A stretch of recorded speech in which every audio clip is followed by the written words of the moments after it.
नमस्कार, स्वागत है आपका मेरे इस चैनल कथा और कहानियाँ में।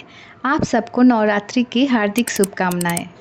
नवरात्रि के पंचम दिन माँ स्कंद माता की पूजा अर्चना करने का विधान है।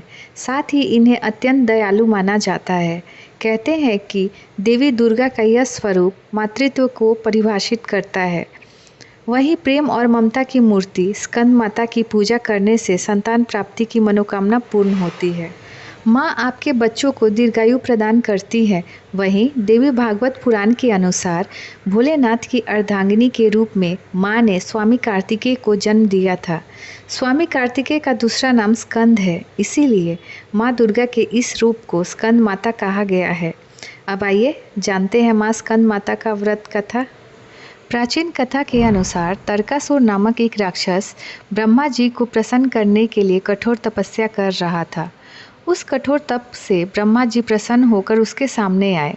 ब्रह्मा जी से वरदान मांगते हुए तारकासुर ने अमर होने का वरदान मांगा। तब ब्रह्मा जी ने उसे समझाया कि इस धरती पर जिसने भी जन्म लिया है उसे मरना ही है।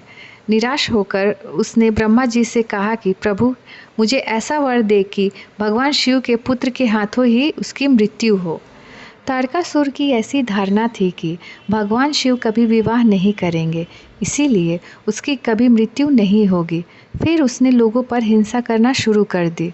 तारकासुर के अत्याचारों से परेशान होकर सभी देवता भगवान शिव के पास पहुँचे और तारकासुर से मुक्ति दिलाने की प्रार्थना की।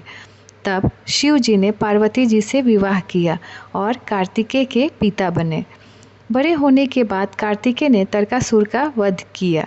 स्कंद माता कार्तिकेय की माता है। स्कंद माता की 4 भुजाएं हैं।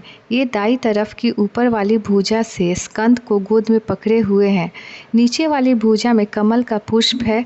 बाईं तरफ ऊपर वाली भुजा में वरद मुद्रा में है और जो नीचे वाली भुजा है उसमें कमल पुष्प है। इनका वर्ण एकदम शुभ्र है। ये कमल के आसन पर विराजमान रहती हैं। इनका वाहन सिंह है। स्कंद माता की पूजा से मोक्ष का मार्ग सुलभ होता है। यह देवी विद्वानों और सेवकों को पैदा करने वाली शक्ति है, यानी चेतना का निर्माण करने वाली। कहते हैं कालिदास द्वारा रचित रघुवंशम महाकाव्य और मेघदूत रचनाएं स्कंद माता की कृपा से ही संभव हुई। तो उम्मीद करती हूँ कि यह छोटी सी प्यारी कथा आप सबको पसंद आए और आप इस कथा को अपने फैमिली फ्रेंड्स के साथ शेयर करें। और अगर आप मेरे चैनल कथा और कहानियाँ पर नए हैं तो इसे सब्सक्राइब करना ना भूलें। तो चलिए फिर मिलते हैं एक नई कथा कहानी के साथ। तब तक जय माता दी।